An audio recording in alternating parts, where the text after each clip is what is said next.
So, did you finally go after that Bob feller? Well, I heard word he was in Kansas with John Wesley Hardin, so that's where I went. Where in Kansas? Abilene. Why do you ask, Ben? No reason. Was Hardin as fast as Ringo? Ringo was fast, but John Wesley was as fast as the devil himself.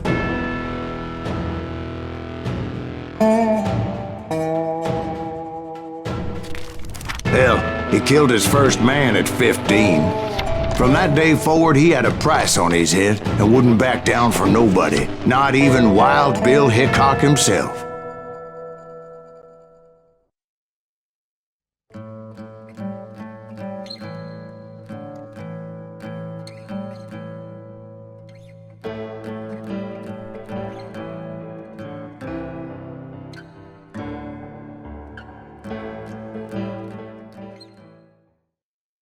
I dodged death many a time, and that night in Abilene was no different.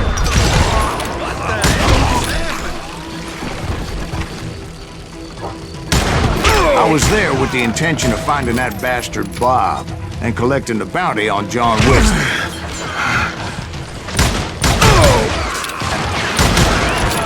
There he is!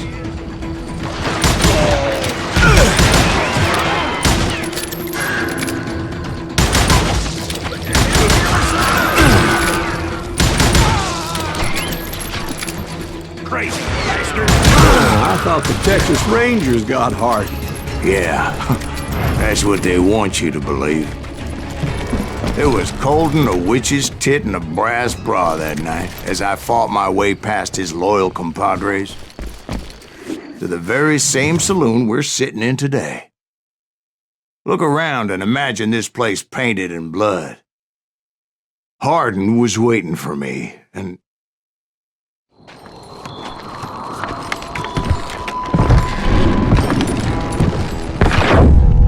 wait, I'm jumping the gun here.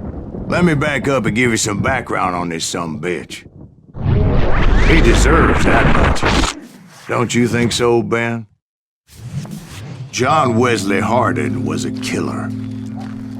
By the end, he confessed to taking the lives of 42 men. Fathers and husbands, brothers and sons, men with families who cared about them. He was a bona fide folk hero by then, and had amassed a gang of armed miscreants and other assorted thugs.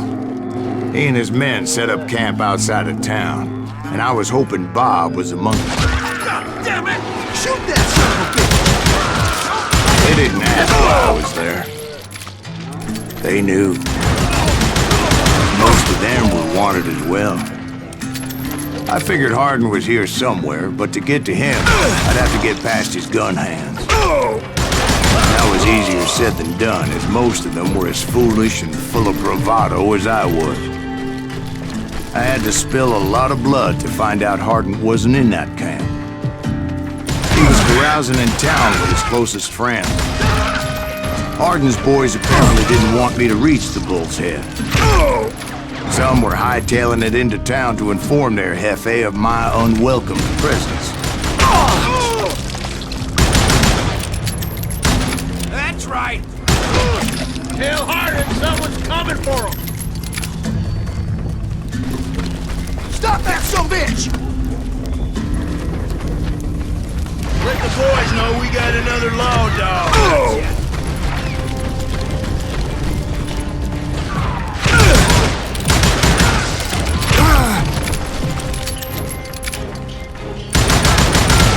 I wondered if Bob was among them.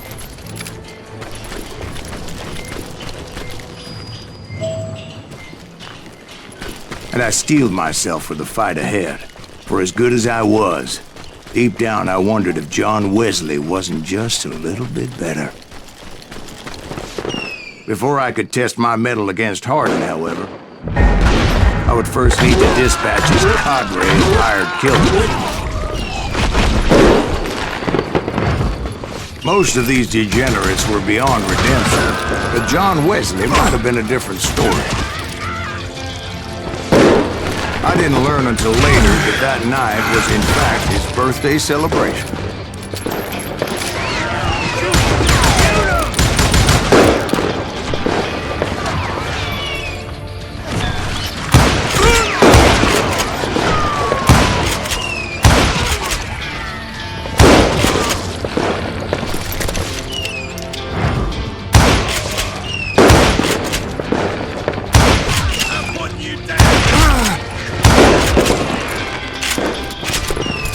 think I already mentioned that I found Hardin in this very saloon.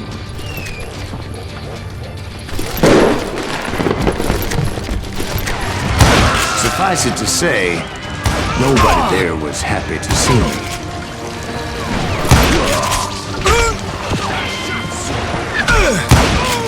In fact, I felt a certain hostility.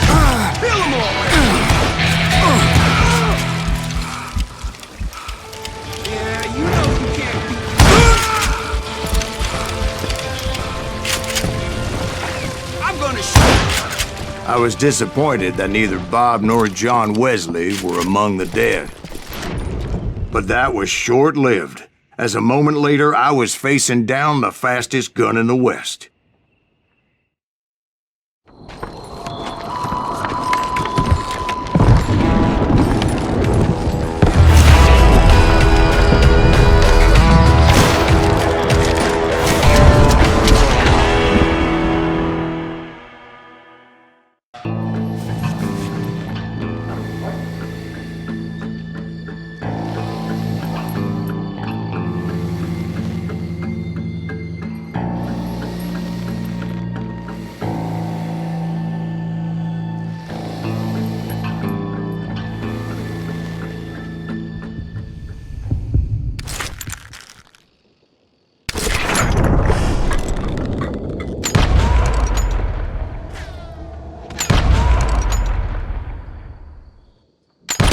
That man was faster than greased lightning.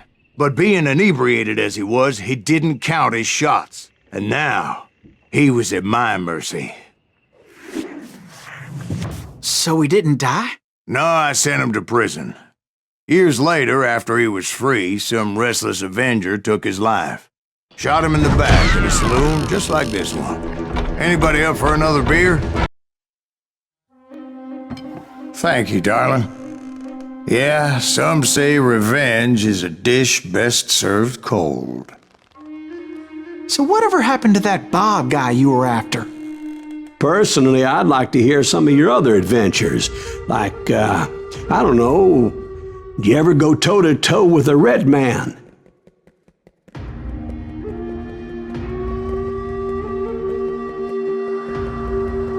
Yes, I did, Ben. I remember once I was after this renegade Apache, Grey Wolf. Strangely enough, revenge was also his primary motivation.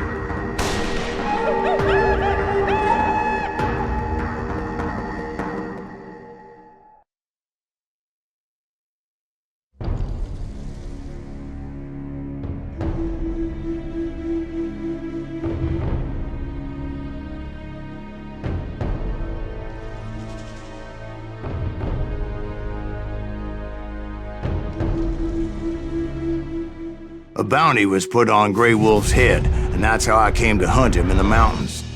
Mountains so high they tickled the nether regions of heaven.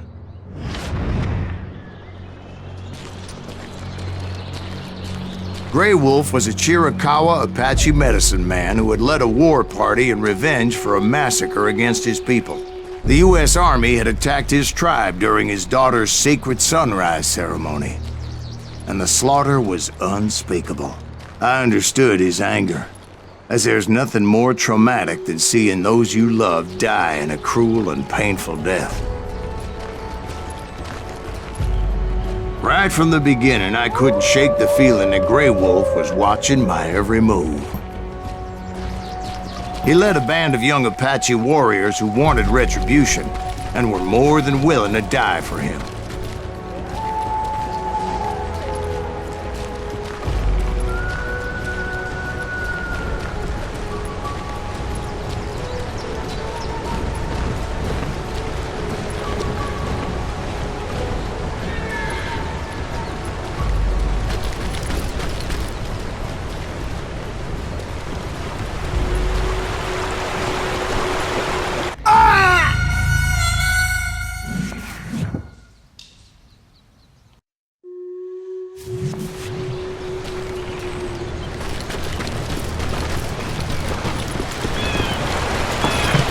They saw me before I saw them.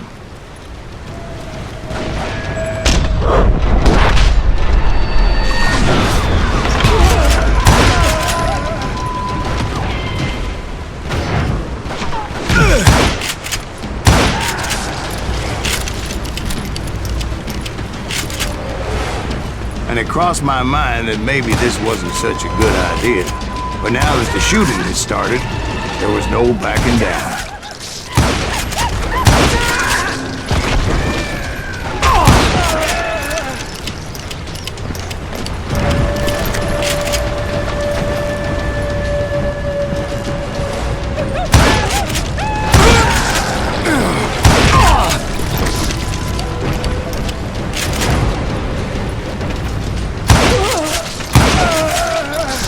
It was rugged country, the winter home of the Chiricahuas, and that's why they had retreated there.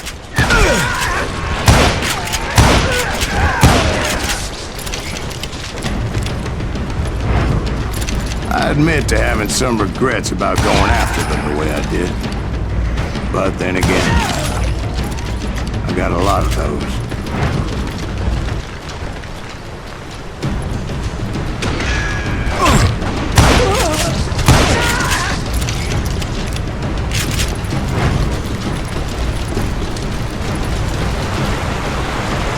Did you find Grey Wolf? Not at that moment, but I did find the entrance to their hideout.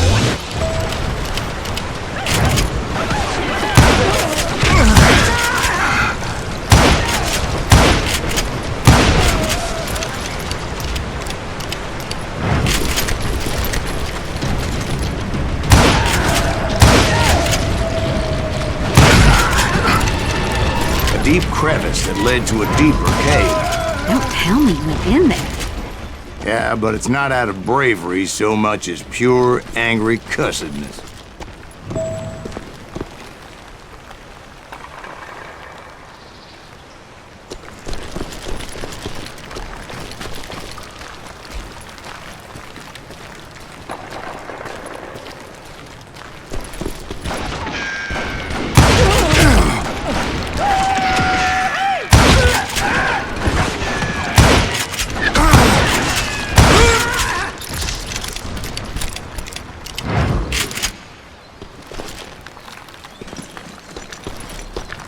See, back then, I had a stubborn streak a mile wide, and I wasn't about to back down.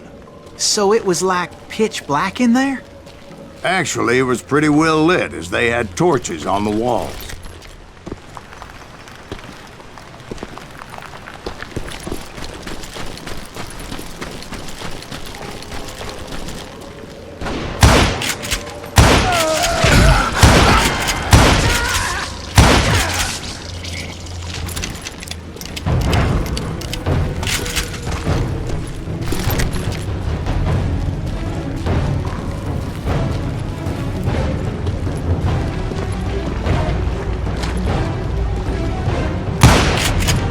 How big was this cave? Big as hell, Ben. Chiricahua had hid out there during the Indian Wars.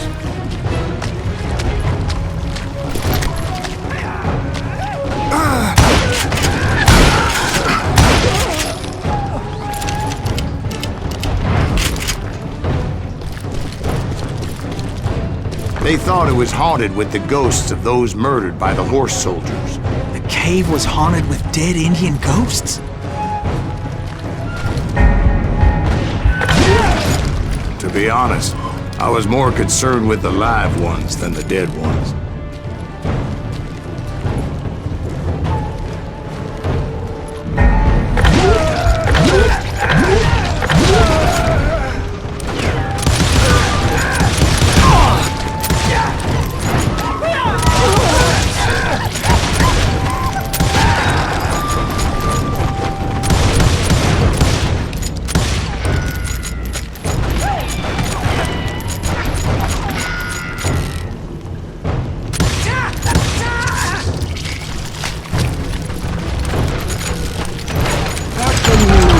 About engines. A few years back, I was married to two Mescalero women.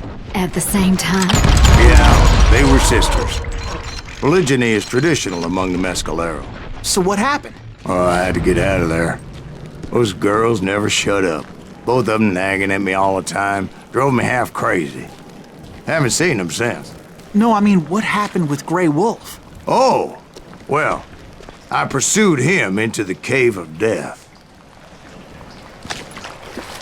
I came upon this flooded grotto, and that's when I saw him.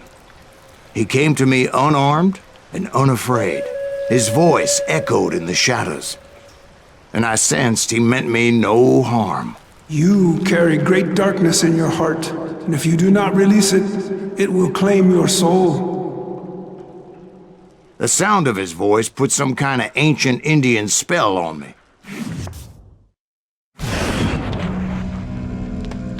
As his story unfolded in my mind, You will come to this place again and kill many more men, and the darkness will grow until it consumes everything that you are. The soul would have no rainbow if the eye had no tears. he said I was a great warrior, a coyote man, unequaled by any other pale-faced warrior, or something like that. The snakes will bite shadows of your past until a venom poisons your heart, and an echo of the song of the dead summons the spirits deep from within the mountains. I didn't quite get what he was saying, but there was definitely snakes. And indeed, his warriors surrounded me and attacked me like hungry wolverines. They couldn't stop me, though, and Grey Wolf wasn't in the mood for idle talk.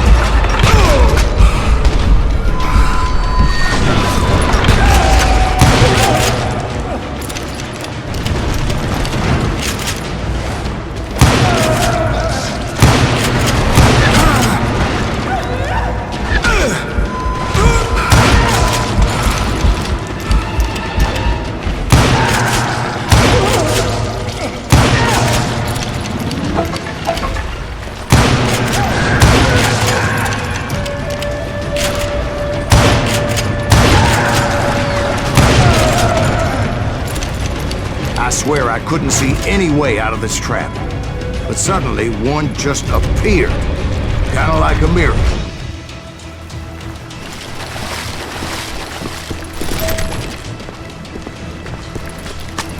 I felt like I would be lost in that damn cave forever.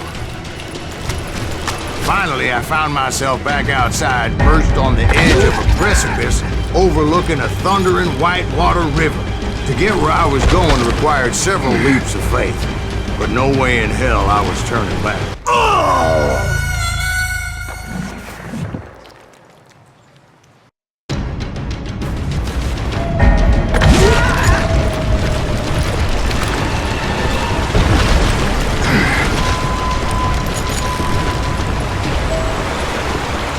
I chased after him, determined to make him explain the meaning of all that mumbo-jumbo. Mumbo-jumbo is right. Are you making this all up as you go? A few details may be fuzzy, brother, but I am relating exactly what happened to me.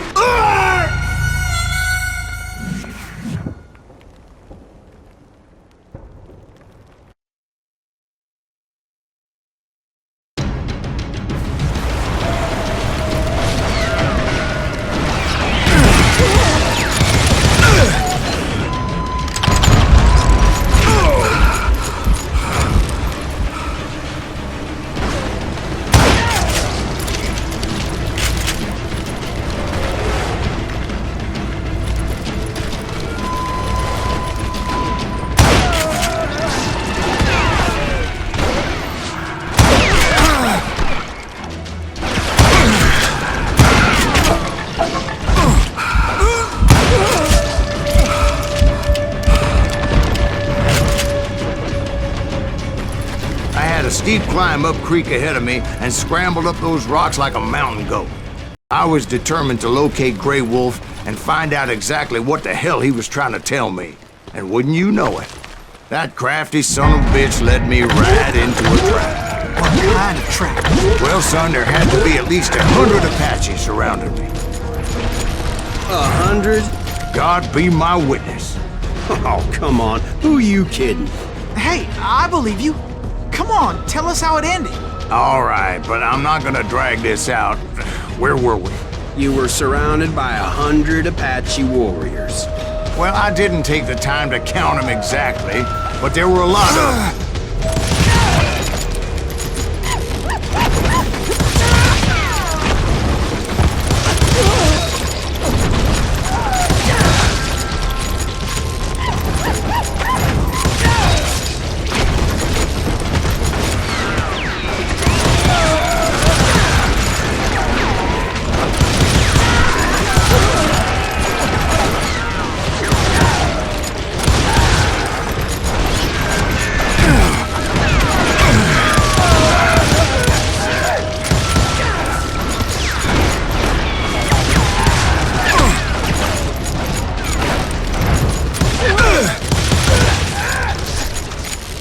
And in the end, a path appeared before me that I had not seen before.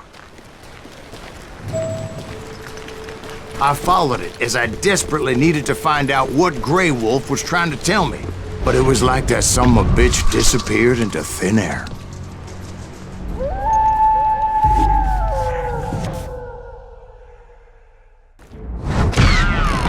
Never did find him.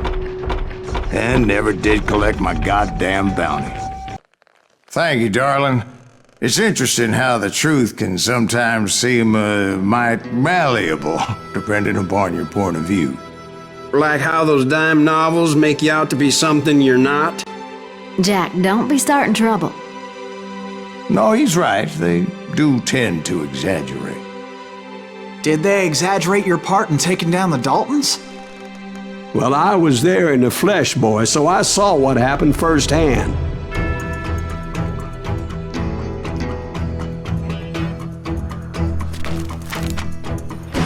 Those Daltons were lawmen once, before they all went bad, robbing banks and trains clear across the territory. Until Coffeeville, of course. I was one of the citizens who took up arms that day. Fighting on the side of right? I did my best, sir. We all did.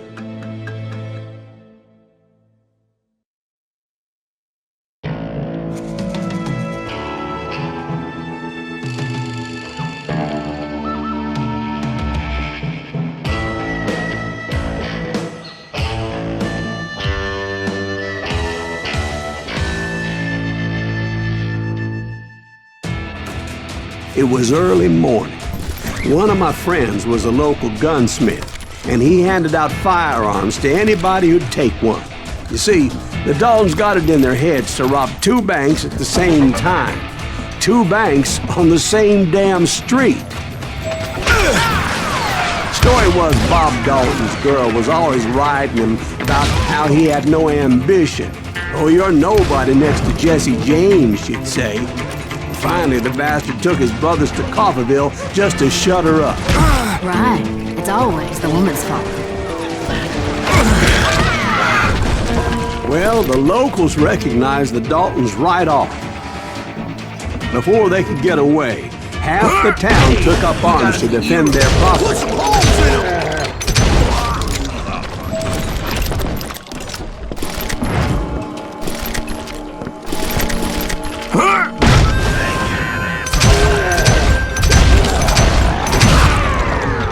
The brothers paid dearly for their stupidity, but everybody knows they had it coming. There's more to it than that.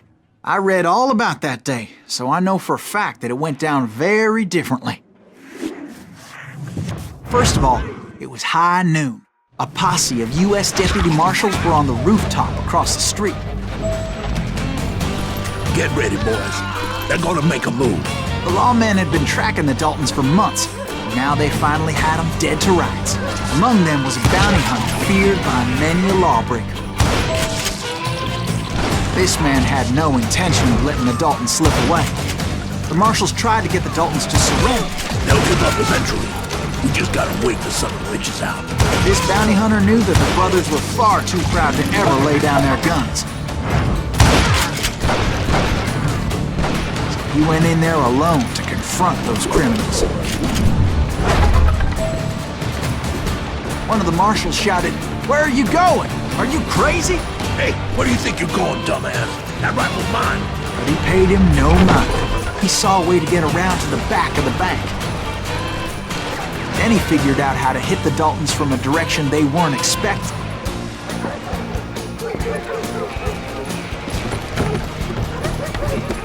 From above. Fortunately, a water tower was right there.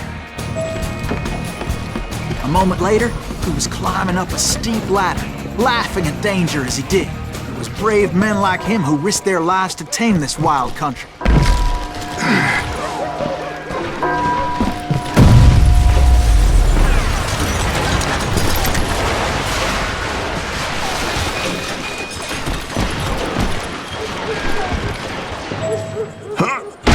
We've got company.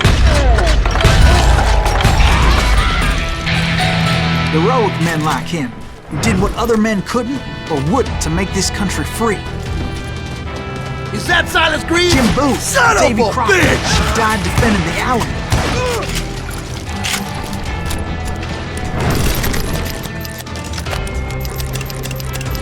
Yeah, you know you can't.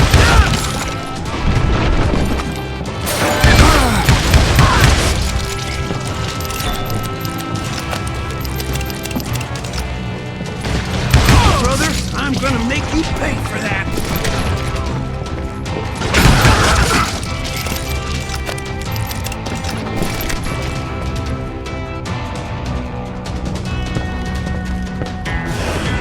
Over there!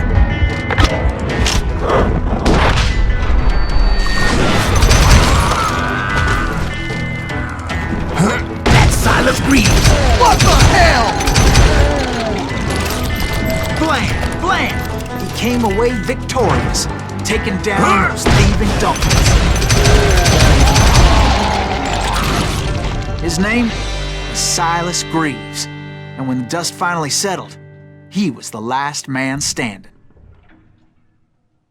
Sorry, kid, but that just wasn't the way it happened.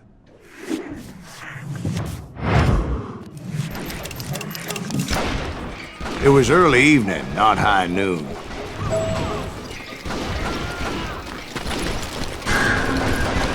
The Daltons blew up the safe, and were all set to hightail it out of there. I was late to the party, and Coffeyville was already up in arms. Those pathetic deputies surrounding the bank were dropping like flies.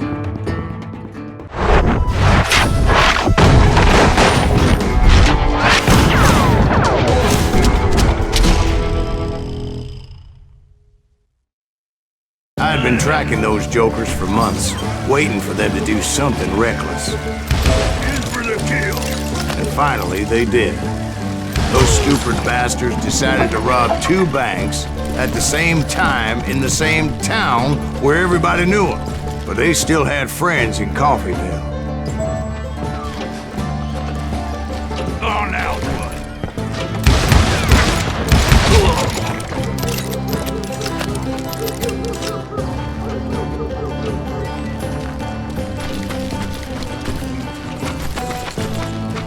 Hey, he got us an eagle. Put some holes in him! Those friends came after me like a pack of wild dogs, tooth and nail. They were coming at me from all directions. I caught sight of the Daltons running with the money and didn't want to lose it. Problem was, they knew the town better than I did. And to top it off, I found myself in the middle of another shootout entirely. Did the Daltons roll up in somebody's house? No, it was the Smiths, I believe. They were cousins of the Daltons. And they were shooting at the Browns, who were shooting at the Daltons. Which wasn't any surprise, because those 2 families have been feuding forever. And since the Joneses are related to the Browns, they shot at the Smiths, pissing off the Heimhoffers, whose daughter recently married a Smith. Well, bullets were flying every which way as all the old feuds in Kansas caught fire all at once. The Dalton boys knew I would never give up. Those Daltons weren't the sharpest knives in the drawer, but they always stood together.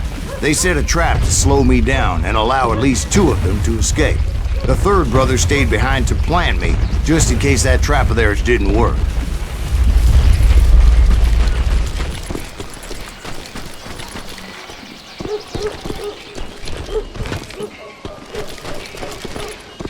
It was Emmett, the youngest, and he decided to stand his ground and face me down.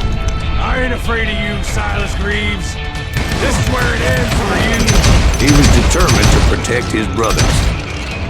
And I understood how he felt. Taking me on all by his lonesome wasn't exactly a recipe for a long life.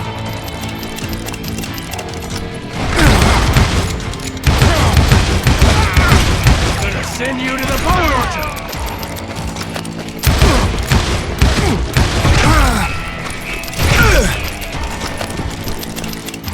It's hog killing time. But Emmett Dalton survived the robbery in Coffeyville. He's the only Dalton who did. They say he was shot 23 times. Well, Dwight, who do you think put all those damn holes in him?